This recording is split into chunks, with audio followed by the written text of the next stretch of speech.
না না না ঠিক আছে। আজকে চলে আসলাম টাঙ্গাইলের সেই ভয়াবহ দুর্ঘটনার বিবরণ নিয়ে।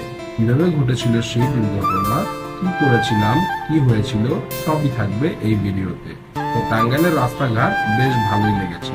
টাঙ্গাইলে ঢুকতেই দেখি আমার বন্ধু তার বাসার সামনে লুঙ্গি পরে খালি গায়ে হয়ে দাঁড়িয়ে আছে।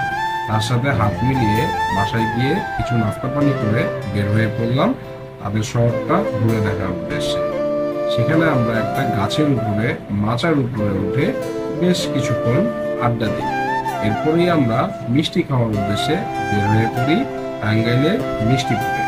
টাঙ্গাইলে এসেছি পোড়াবাড়ির চমচম খাবো না তা কি হয়, এই পোড়াবাড়ির চমচম খেয়ে আমরা চলে আসলাম টাঙ্গাইলের মুক্ত মঞ্চে। এরপরে আমরা রওনা হলাম বাসাইল হাওরের উদ্দেশ্যে, যা টাঙ্গাইল সদর থেকে প্রায় 15 কিলোমিটার